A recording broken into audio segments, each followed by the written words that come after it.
Assalamualaikum warahmatullahi wabarakatuh. Apa kabar teman-teman? Semoga hari kalian menyenangkan.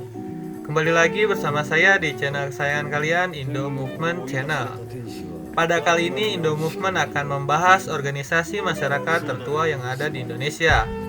Peran serta sepak terjang organisasi ini sangat kuat dan penting bagi Indonesia. Penasaran kan? Ya, betul sekali teman-teman. Kali ini kita akan membahas tentang organisasi Nahdlatul Ulama. Mau tahu seperti apa pembahasannya? Mari kita simak langsung videonya. Masa awal berdiri. Kelahiran NU sebagai organisasi tak bisa dilepaskan dari dua organisasi yang hadir sebelumnya, yaitu Nahdlatul Wathon dan Taswirul Afkar. Kedua organisasi itu berdiri di Surabaya. Nahdlatul Wathon merupakan organisasi yang aktif di bidang pendidikan dan dakwah, sementara Taswirul Afkar lebih ke bidang sosial. Dua organisasi ini kemudian mendirikan lagi satu organisasi untuk memperbaiki ekonomi rakyat, yaitu Nahdlatul Tujar. Karena muncul dengan berbagai organisasi yang bersifat embrional, maka diputuskan untuk membuat organisasi yang lebih mencakup semua bidang dan lebih sistematis. Pada saat yang bersamaan, terdapat juga pertemuan internasional yang membahas soal khilafah di Hijaz pada 1926. Saat itu delegasi Indonesia tak diwakili oleh ulama beraliran tradisionalis. Delegasi Indonesia diwakili oleh Mas Praminato dari Serikat Islam dan Kiai Haji Mas Mansur dari Muhammadiyah. Kaum tradisionalis akhirnya membuat pertemuan sendiri untuk menentukan delegasi yang akan dikirim ke Hijaz. Dibentuk Komite Hijaz dengan mengatasnamakan diri sebagai Nahdlatul Ulama pada 31 Januari 1926 yang diketuai oleh Kiai Haji Hashim Asy'ari dan wakilnya adalah Kiai Haji Dahlan Ahyad. Sementara satu tokoh lain yang cukup berperan adalah Kiai Haji Wahab Kasbullah sebagai sekretaris. Didirikannya NU bertujuan untuk melestarikan serta mengamalkan ajaran Ahlus Sunnah wal Jamaah yang menganut salah satu dari 4 imam besar, yaitu Imam Hambali, Syafi'i, Maliki, dan Hanafi. Pada dasarnya, Ahlus Sunnah wal Jamaah merupakan sebuah pola pikir yang mengambil jalan tengah antara rasionalis dan spiritualis. Oleh karenanya, sumber hukum bagi warga NU tidak hanya Al-Quran dan As-Sunnah, tetapi juga kemampuan akal dan realitas empirik. Untuk menegaskan prinsip dasar organisasi NU, Kiai Haji Hashim Asy'ari merumuskan Kitab Qanun Asasi dan Kitab I'tiqad Ahlus Sunnah wal Jamaah. Kedua kitab tersebut menjadi kitab pedoman dan rujukan warga NU dalam berpikir dan bertindak dalam bidang sosial, politik, dan agama. Sampai pada 1942, NU sudah tersebar sebanyak 120 cabang yang ada di Pulau Jawa. Nahdlatul Ulama menitikberatkan pada perlunya pendidikan yang mendalami ilmu agama karena NU berangkat dari pesantren. Oleh karena itu, maka keilmuan yang diutamakan adalah keagamaan. Masa penjajahan Jepang. Pada Maret 1942, kekuasaan Belanda resmi berakhir dan digantikan oleh Jepang. Awalnya, Jepang dianggap baik karena mengaku sebagai saudara tua. Namun, lama-kelamaan sikapnya tidak lebih baik dari Belanda. Jepang akhirnya mengeluarkan aturan untuk membekukan segala aktivitas organisasi politik dan organisasi kemasyarakatan. NU menjadi salah satu organisasi yang terkena imbasnya. Bahkan, Kiai Haji Hashim Asy'ari sempat ditahan oleh Jepang karena menolak untuk melakukan ritual Seikirei, yaitu ritual penghormatan kepada Dewa Matahari. Dengan dibekukannya NU, maka aktivitas perjuangan NU teralih ke jalur diplomasi. Adalah sang putra Kiai Haji Hashim Asy'ari, yaitu Kiai Haji Abdul Wahid Hashim yang masuk anggota parlemen buatan Jepang, yaitu Chow Sang-in. Wahid Hashim mendesak Jepang agar NU diaktifkan kembali. Pada Oktober 1943, akhirnya NU aktif kembali. Perjuangan umat Islam dilanjutkan dengan wadah baru yang bernama Majelis Syuro Muslimin Indonesia atau sering disingkat Masyumi, yang diketuai oleh Kiai Haji Hashim Asy'ari dan Kiai Haji Wahid Hashim yang menjadi wakilnya. Wahid Hashim meminta secara khusus kepada Jepang untuk melatih kemiliteran para santri. Melalui Masyumi ini, permintaan tersebut dikabulkan dan akhirnya dibentuk Hizbullah dan Sabillah. Padahal, nantinya pasukan militer santri ini memberikan perlawanan terhadap Jepang. Fakta revolusi jihad. Pada 20 April 1946, Hadratus Syekh Kiai Haji Hashim Asy'ari sampaikan orasi radio. Berangkat haji tahun ini hukumnya haram, karena kemerdekaan bangsa sedang terancam dan direbut kembali oleh penjajahan Belanda, dan perjalanannya tidak aman. Fatwa tegas tokoh NU. Fatwa ini menjadi pijakan Fathur Rahman Kafrawi untuk mengeluarkan maklumat Kementerian Agama nomor 4/1947 tentang penghentian ibadah haji di masa perang. Sejarah adalah cermin, tempat kita bisa melihat masa lalu para pendahulu. Pembatalan keberangkatan haji tahun ini mungkin akan dicatat sejarah sebagai hal yang menyedihkan. Namun, potret sejarah bisa saja lebih kelam ketika jemaah tetap diberangkatkan, tetapi menimbulkan ribuan korban. Lalu, dakwah Nahdlatul Ulama untuk menghimpun kekuatan melawan penjajahan Belanda merupakan bagian dari perjuangan NU untuk mempertahankan ideologi, agama, dan nasionalismenya sebagai bentuk cinta tanah air atau Habul Waton. Peran NU dalam mengusir penjajah Belanda merupakan anjuran agama yang wajib dijalankan. Hukum tersebut sudah menjadi keputusannya para kiai NU, yang akhirnya melahirkan resolusi jihad. Resolusi ini menjadi pegangan ampuh para pasukan santri yang tergabung dalam Laskar Hizbullah maupun Laskar Sabilillah. Demikian juga pandangan NU bahwa prinsip-prinsip kesetaraan, keadilan, membuang segala bentuk eksploitasi dan penjajahan merupakan spirit NU untuk menjaga konsistensi kedaulatan negara, memperkokoh integritas bangsa dan negara. Masa kemerdekaan. NU memegang peran penting dalam perjuangan bangsa Indonesia meraih kemerdekaan. Hal ini terlihat dari perlawanan warga NU terhadap pasukan sekutu yang datang ke Indonesia sebulan setelah peringatan kemerdekaan Republik Indonesia 17 Agustus 1945. Saat Inggris tergabung dengan NICA, Netherlands Indies Civil Administration, yang menyerang Surabaya pada Oktober 1945. Warga NU melakukan perlawanan dengan berkumpul dan menyerukan resolusi jihad. Resolusi jihad merupakan pernyataan bahwa perjuangan mereka adalah perang suci. Resolusi ini sekaligus menolak kembalinya kekuatan kolonial yang mengakui kekuatan suatu pemerintahan republik baru. Resolusi jihad benar-benar menginspirasi bagi berkorbannya peristiwa 10 November 1945 di Surabaya yang dikenal sebagai Hari Pahlawan. Beberapa aksi resolusi jihad NU juga menentang perjanjian yang diadakan pemerintah seperti Perjanjian Renville pada tahun 1946, Perjanjian Linggarjati pada tahun 1948, dan Konferensi Meja Bundar pada tahun 1949. Masa pasca kemerdekaan Orde Lama. Muktamar NU ke-16 pada 1946 di Purwokerto merupakan titik balik langkah NU terjun ke ranah politik. Adanya maklumat pemerintah nomor 10 yang berisi anjuran soal berdirinya partai-partai politik menyebabkan NU memutuskan bergabung dengan partai politik Masyumi. NU pun dapat memperluas peran ulama melalui politik beberapa tokoh. NU menduduki jabatan di Masyumi antara lain Kiai Haji Hashim Asy'ari sebagai Ketua Majelis Syuro Dewan Nasihat Keagamaan, Wahid Hasyim sebagai Wakil Menteri Masyumi, Mashkur sebagai Wakil Menteri Masyumi, dan Kiai Haji Fathur Rahman Kafrawi sebagai Wakil Menteri dan Wahab Kasmul sebagai Dewan Pertimbangan Agung. Namun, pada tahun 1952, akhirnya NU memutuskan keluar dari Masyumi dan mendirikan partai politik sendiri. Keputusan ini dipilih untuk mencapai tujuan yakni membentuk Dewan Pimpinan Umat Islam yang nilainya lebih tinggi, di mana partai Islam dan organisasi Islam yang tergabung dengan Masyumi dapat berjuang bersama-sama.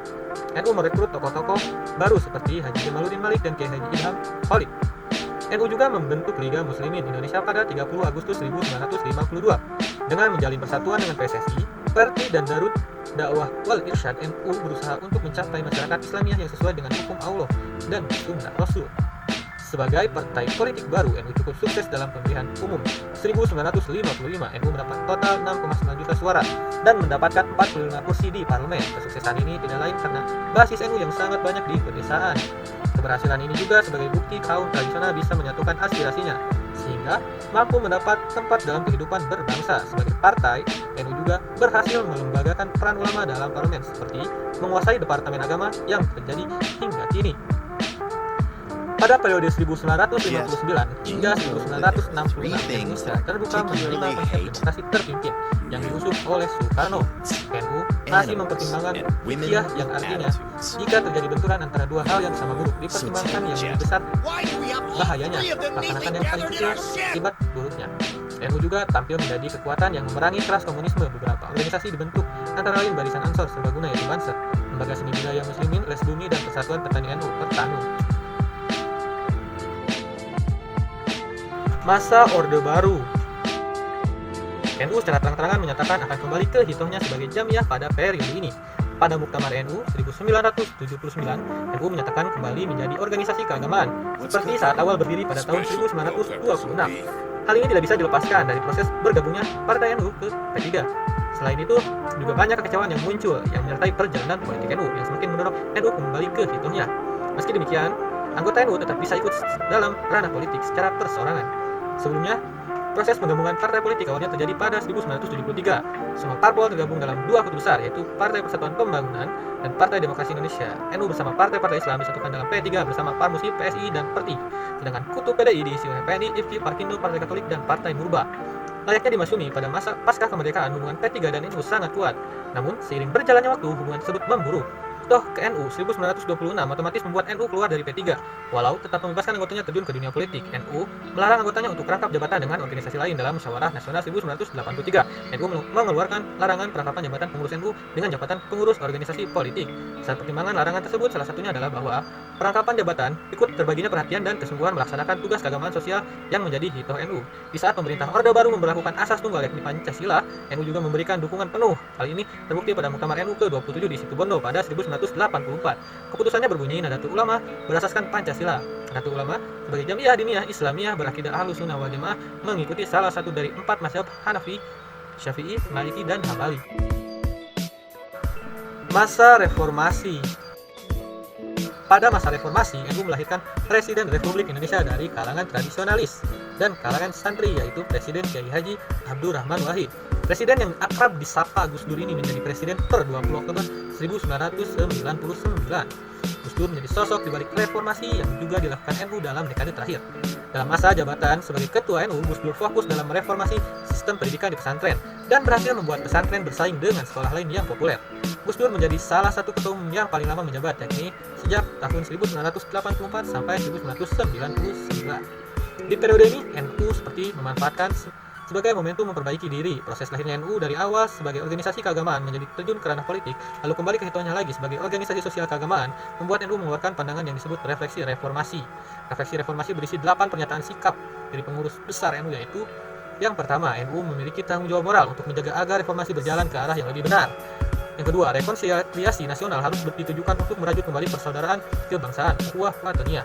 Yang ketiga, reformasi jangan berhenti di tengah jalan untuk membentuk tatanan baru kehidupan berbangsa dan bernegara. Lalu, penyampaian ide atau gagasan disampaikan hendaknya dengan hati-hati. Selanjutnya, kasus pelanggaran HAM di masa lalu harus ditanggapi secara bijak dan bertanggung jawab.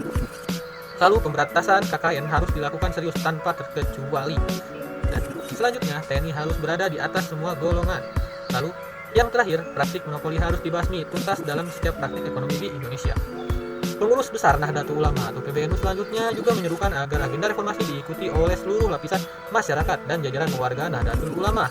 Himbauan ini ditandatangani pada 31 Desember 1998 oleh Kiai Haji Ilyas Rujat, Profesor Dr. Said Aqil Siraj, Insinyur Mustafa Juhad Mughni, dan Dr. Andes Ahmad Bagja.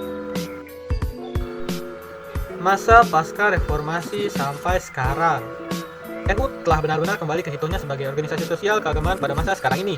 Dengan sudah tidak menjadi partai politik, NU seharusnya bisa lebih leluasa menjalankan fungsi-fungsi yang menjadi hitohnya. Organisasi-organisasi otonom NU berusaha menjangkau warga-warga NU yang mengalami kesulitan yang banyak terjadi di daerah-daerah. Beberapa pemuda NU semakin banyak menjadi intelektual dalam berbagai bidang, bahkan diantaranya telah unjuk gigi di kancah internasional maupun nasional. Lembaga kajian dan pengembangan sumber daya NU punya andil dalam hal tersebut. Selain itu, di era reformasi sekarang, misi berat yang ditanggung NU adalah mengantisipasi gerakan radikal dari dalam Islam sendiri. Pada 2012, NU membentuk Laskar Aswaja sebagai respon atas radikalisme yang marak terjadi. Aswaja berarti aliran yang dianut oleh siapapun umat Islam yang berpegang teguh pada ajaran Ahlussunnah wal Jamaah. Politik aliran Nahdlatul Ulama. Berkembangnya politik aliran dalam suatu masyarakat majemuk bisa mengakibatkan jurang perbedaan antara kelompok-kelompok aliran yang berbeda itu. Kenyataan ini menjadi potensi terjadinya konflik antara kelompok-kelompok tersebut jika tidak diolah dengan baik. Berikut menurut Clifford James Geertz tentang politik aliran atau sektarian. Menurut beliau, pengaruh lain dari kemajemukan masyarakat adalah terjadinya politik sektarian atau politik aliran. Politik aliran merupakan keadaan di mana sebuah kelompok atau organisasi tertentu dikelilingi oleh sejumlah organisasi massa, baik formal maupun informal. Tali pengikat antara kelompok dan organisasi-organisasi massa ini adalah ideologi atau aliran atau sekte tertentu. Contoh, partai politik PKB yang dikelilingi oleh ormas-ormas NU. Konsep politik aliran pertama kali dikemukakan oleh Clifford Geertz dalam kajian antropologinya. Geertz mengatakan bahwa ada 3 golongan dalam masyarakat Jawa yang masing-masing memiliki aliran yang berbeda satu dengan yang lainnya. Ketika golongan tersebut adalah golongan santri, golongan priai, dan golongan abangan. 3 golongan itu memiliki aliran yang berbeda-beda sehingga hubungan mereka diwarnai oleh sikap saling curiga terutama mengenai gagasan-gagasan yang mereka yakini. Dalam bidang politik, Geertz berpendapat bahwa partai-partai politik di Indonesia saat itu ibarat sebuah aliran sungai yang diikuti oleh sejumlah organisasi massa yang bernaung di bawahnya. Partai politik tersebut mewakili sebuah ideologi. Geertz mengambil contoh partai NU yang diikuti oleh organisasi seperti Gerakan Pemuda Ansor, PMI, dan Ikatan Pelajar Nahdlatul Ulama. Jadi jelas, aliran atau politik aliran yang dibangun oleh NU itu adalah politik aliran yang mengakar pada masyarakat atau menyelesaikan permasalahan umat Islam atau masyarakat Indonesia.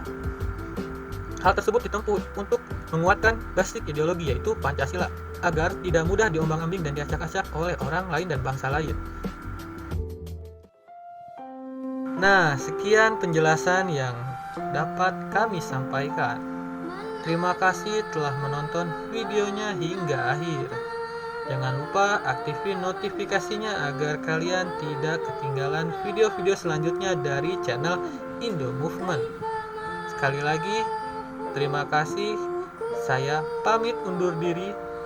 Wassalamualaikum warahmatullahi wabarakatuh.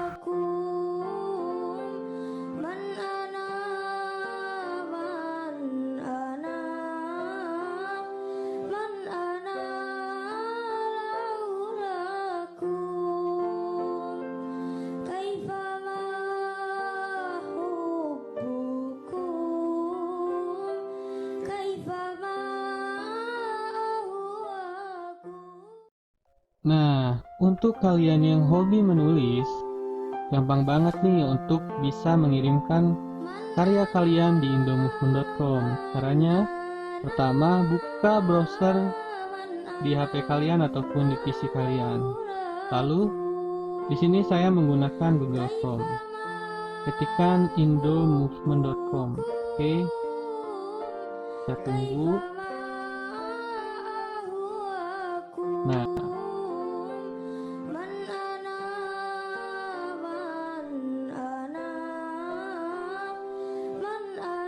Nah, kita sudah sampai di halaman awal indomovement.com-nya.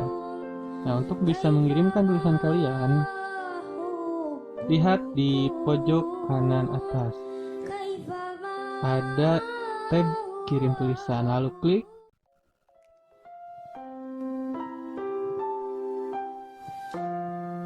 Nah, tapi sebelum kalian jadi member, kalian harus register terlebih dahulu. Caranya, klik orang yang ada di pojok kanan dekat tanda kaca pembesar dan bulan. Nah, lalu klik register di bawah tab blok masuk. Kita tunggu. Nah, di sini kalian perlu mengisi identitas pribadi sebelum akhirnya kalian bisa dikatakan menjadi member indomovement.com dan bisa mengirim tulisan kalian. Nah, mungkin sekian dari saya. See you next video. Terima kasih. Wassalamualaikum warahmatullahi wabarakatuh.